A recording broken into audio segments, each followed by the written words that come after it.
भोजपुरिया डरिला खाली बाप से, साँच खाती लड़ जाई केहू के बाप से। हई भोजपुरिया डरिला खाली बाप से, साँच खाती लड़ जाई केहू के बाप से। तो पीछे हटम न के तनो झमेल होई, आज जेल होई काल बेल होई, परसों से उहे खेल होई। आज जेल होई काल बेल होई, परसों से उहे खेल होई।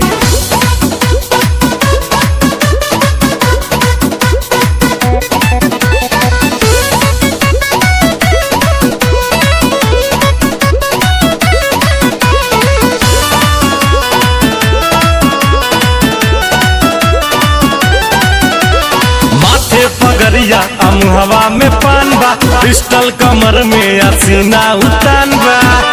इहे तो असली भोजपुरिया के पहचान बा। इहे तो असली भोजपुरिया के पहचान बा। भारी सौ पाएक अकेल होई, आज जेल होई काल बेल होई, परसों से उहे खेल होई।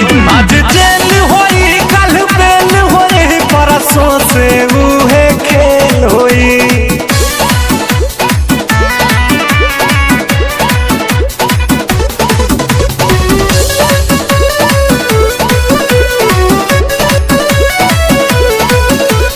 पक्का हई हम अपना जुबान के, ले हम जान बात आई जान पे।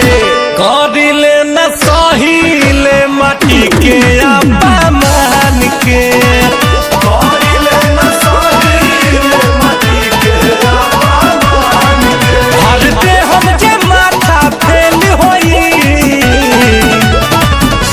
आज जेल होई काल बेल होई, परसों से उहे खेल होई।